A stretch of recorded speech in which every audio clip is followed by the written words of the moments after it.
Lucie County Sheriff's deputy killed in the line of duty, and now more than 2 years later, family, friends, and a community are watching and waiting on a decision from 12 jurors as to whether Eris Tisdale is guilty of murdering Sergeant Gary Morales. Our live team coverage goes on right now, and we go to my co-anchor, Kelly Dunn, who's been at the courthouse all afternoon. Kelly?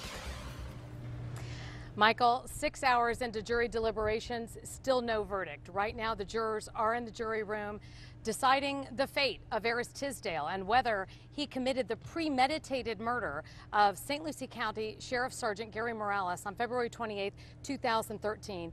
Let's take a live look right now inside the courtroom. In that courtroom, a number of people gathered, a dozen or more. Many are family members of Sergeant Morales. His wife, his widow is there, his mother, his father, other family members. Also, St. Lucie County Sheriff Ken Mascara is also there for what may be a potential verdict tonight. Also in the room, Eris Tisdale's mother and aunt. Megan McRoberts has been monitoring the court proceedings all day today, and earlier, Megan, we had the jury come back and request to rehear a lot of witness testimony. Correct. There was another request they also made that gives us the slight indication that maybe there will be a verdict tonight. Right, Kelly, they've made a couple requests. First of all, they asked a judge if they could call home just to let their families know they're going to be a little bit late. A little bit late, that's a good sign. They also said they don't want to have dinner ordered for them. Obviously indicators that they might be looking to wrap things up tonight and come to a verdict. They also said the only other request they made for a judge was to take another listen to testimony from earlier this week in the trial from 2 eyewitnesses of this shooting, as well as testimony from Sergeant Gary Morales' former partner. In that testimony, they listened to, it took them about 3 hours to get through this testimony, but they listened to each witness give slightly different accounts of what happened leading up to and after the shooting. The state reminding jurors this morning, though, that there's no questioning that Tisdale shot Morales, but the question is, was it premeditated? I'm gonna kill this guy and I won't get caught. Come on. Really? Really? That is the dumbest thing. Sergeant Morales went to work February 28th to protect his neighborhood. And he paid for that dedication with his very life.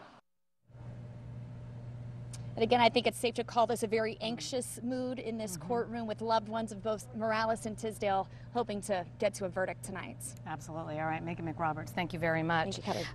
Sergeant Morales, the second law enforcement officer in St. Lucie County, the second sheriff's deputy to be killed in the line of fire by gunfire on duty. The first was way back in 1915, and that was Sheriff Daniel Calhoun at the time. So again, this has been an enormous story, an enormous ordeal for the people of St. Lucie County and the law enforcement community and their families to endure. I want to bring in Katie Johnson right now. She's been monitoring all the support, and we've seen it over the last couple of nights specifically from the community for the Morales family and for the memory of Sergeant Morales. Right, and I want to go back to that day 2.5 years ago. I remember seeing the scene. It was heartbreaking. I went home and cried that day. I covered his funeral, and just to see the outpouring of support from law enforcement from all over the state coming here to St. Lucie County to show their support for Sergeant Gary Morales, it was very touching. And today, that support still continues. On Facebook, there's a group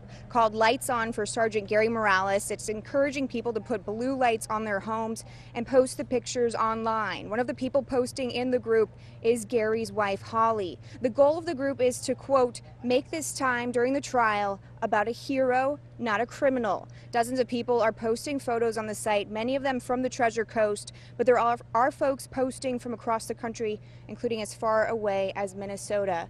And since Gary passed away 2.5 years ago, the Sheriff's Office has also done a lot to keep his memory alive. There's a plaque in front of the Sheriff's Office with his name. There's also a new bench that was put there a couple months ago, and they also named their training facility after him just to keep his memory alive and honor him years later. Certainly a legacy. Absolutely. Thank you very much, Katie Johnson, for joining us. We want to take you now through this case from the beginning. We have the timeline. Eris Tisdale arrested less than 10 minutes after Sergeant Morales was shot and killed, again, that February 28th, 2013. A month later, the grand jury indicted Tisdale on first-degree murder charges, and prosecutors said this was a death penalty case. Tisdale was denied bond. He has remained in the Martin County Jail since the day of his arrest. 2 days after his indictment, on March 29th, there were some new charges, drug and firearm charges that were filed against him. And in January of this year, the judge set the court date for late May for the trial. It was delayed, though, jury selection actually beginning on September 16th, and that lasted 8 days.